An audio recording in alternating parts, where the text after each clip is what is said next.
Bayangkan seorang remaja berdiri di pinggir jalan proyek, masih pakai seragam SMA lusuh, tangannya hitam kena debu semen. Namanya Farid.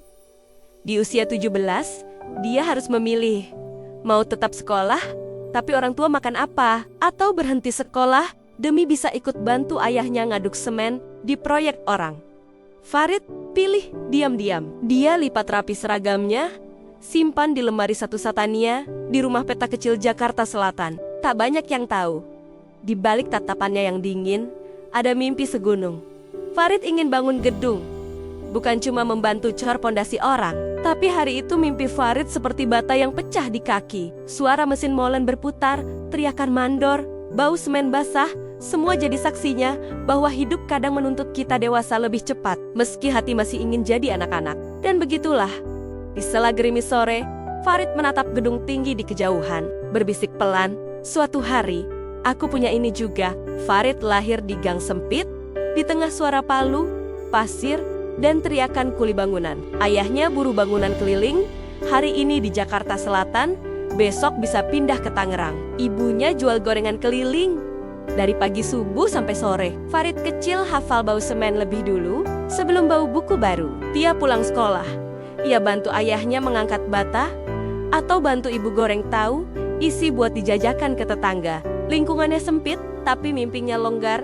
Farid sering curi waktu main ke pagar gedung tinggi. Ia tatap jendela kaca menjulang, membayangkan suatu hari namanya terpampang di sana. Tapi di rumah kontrakan tipis, realita lebih bising dari mimpi. Kadang makan hanya nasi dan garam, kadang tidur di lantai dingin. Ayahnya bilang, "Farid, sabar ya, Bapak nggak bisa kasih banyak. Tapi doa Bapak nggak akan putus." Doa itu yang menempel di dada Farid lebih kokoh dari tembok manapun.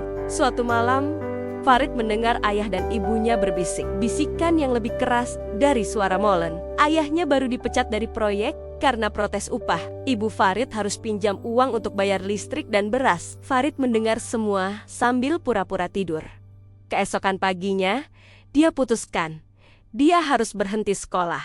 Sore harinya, Farid bawa helm bekas ayah, jalan ke proyek kecil di dekat terminal. Dia bilang ke mandor, "Pak, saya mau kerja, nggak usah dibayar mahal." Mandor hanya geling-geling kepala melihat bocah kurus minta bawa bata.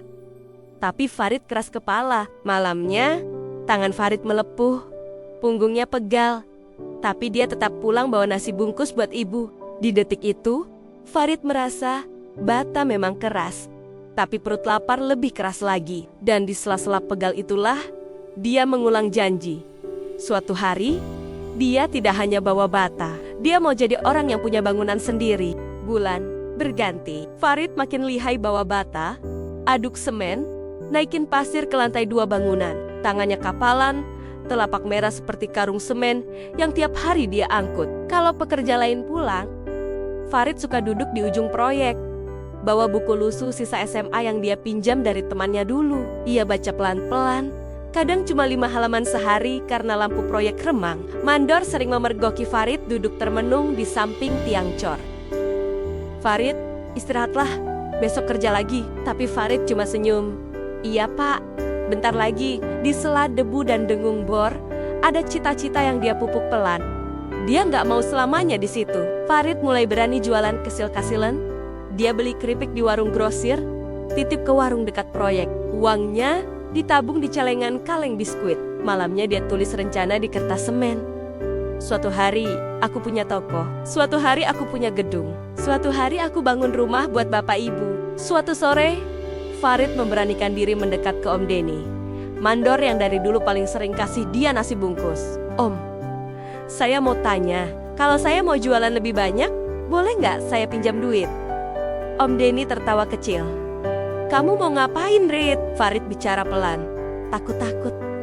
"Saya mau beli keripik, minuman sachet, titipin ke warung-warung. Kalau laku, saya balikin duitnya." Om Denny diam. Dipandanginya Farid lama. Melihat tangan kapalan, baju proyek kebesaran, mata yang gak takut kotor. 50.000 rupiah sore itu kecil di mata banyak orang, tapi jadi pintu besar buat Farid. Malamnya dia pulang bawa kardus keripik, nenteng 2 kantong minuman sachet. Ibunya sempat menangis pelan. "Farid, kamu nggak capek?" Farid cuma senyum. "Capek, Bu. Tapi kalau nggak sekarang, kapan lagi kita punya toko sendiri? Satu pinjaman kecil, satu pintu baru. Farid mulai titip keripik ke woreng-woreng dekat proyek. Pagi ngaduk semen, siang antar dus keripik, malam hitung receh di celengan kaleng. 3 bulan, dia bisa kembalikan pinjaman Om Denny. Ini Om, makasih, saya nggak lupa, katanya sambil menahan senyum malu-malu. Om Denny menepuk bahu Farid. Teruskan Rit, jangan berhenti di Bata. Farid tambah semangat. Dia belajar cara belanja grosir lebih murah.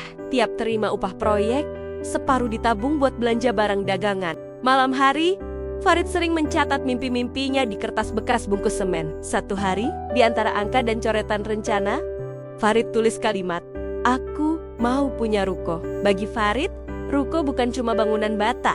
Ruko adalah simbol bahwa bocah buruh proyek bisa pegang kunci bangunan sendiri. Malam makin larut, suara dengung kota makin senyap, tapi di dada Farid, suara mimpi makin bising.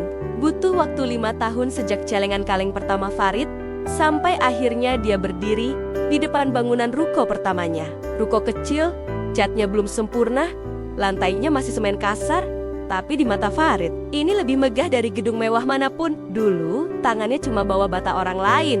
Sekarang, tangannya pegang kunci ruko sendiri. Farid nggak berhenti di situ. Dari ruko ini, dia mulai nawarin bahan bangunan skala kecil ke tetangga kontraktor. Modalnya kecil, tapi dia jujur dan telaten. Barang dikirim tepat waktu, bayar cicilan pelan-pelan. Lambat laun, Farid nggak cuma jadi penjual bata, dia mulai jadi orang yang dikari-kari tukang bangunan setempat. Farid, ada pasir murah. Farid, ada cat kilat. Dari satu ruko, Farid pelan-pelan punya cabang lain. Kini, anak buruh bangunan itu punya 3 ruko, mobil pick up sendiri, dan jaringan properti kecil yang dia bangun pakai peluh sendiri.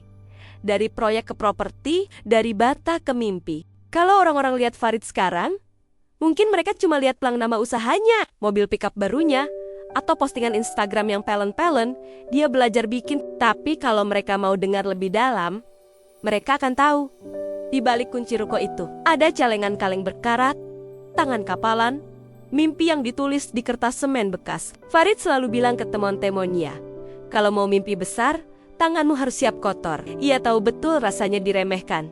Hanya anak buruh bangunan, rasanya tangan penuh luka semen. Tapi tetap cengkram bata demi bata.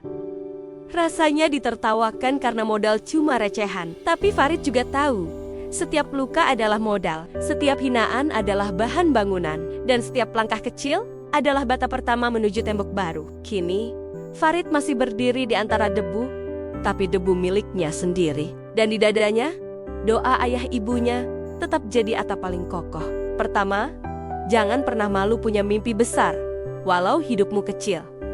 Farid lahir di gang sempit, tapi pikirannya selalu longgar. Kedua, jangan remehkan celengan kecil. Receh hari ini bisa jadi pintu masa depan kalau sabar dan jujur. Ketiga, jangan takut kotor kalau mau bersih hidupmu nanti. Tangan Farid keras bukan karena kutukan, tapi karena harapan. Keempat, hargai orang yang percaya padamu. Om Denny, mandor sederhana, adalah malaikat tanpa sayap yang menanam bata pertama mimpi Farid. Kelima, setiap hinaan adalah batu bata. Kamu bisa lempar balik atau susun jadi tembok impian. Farid memilih menyusun. Teman-teman, hidup ini bukan soal seberapa mahal bajumu, tapi seberapa tebal tekadmu. Farid sudah membuktikan, kamu bisa juga. Kita semua punya bata masing-masing. Ada yang bentuknya mimpi, ada yang bentuknya luka, ada juga yang bentuknya tekad keras di dada. Farid membangun bata demi bata, di atas tangis, di bawah terik, di sela hinaan. Dan di akhir cerita, dia buktikan, asal sabar dan tulus, bata itu bisa jadi tembok kokoh untuk orang-orang yang kita cintai. Kalau kamu sedang merasa kecil, ingat kisah Farid. Jangan buru-buru putus asa. Siapa tahu, satu celengan kalengmu besok berubah jadi ruko, jadi kantor, atau jadi rumah untuk orang-orang yang kamu sayangi. Terima kasih sudah mendengar kisah dari balik kisah hari ini. Kalau kamu suka cerita begini, klik tombol subscribe, kasih komentar, dan share video ini ke teman-temanmu. Siapa tahu, kisah ini bisa jadi bata pertama mimpi orang lain. Sampai jumpa di cerita inspirasi berikutnya. Tetap kuat, tetap hangat, dari balik kisah, Karena semua orang punya bata yang layak didengar.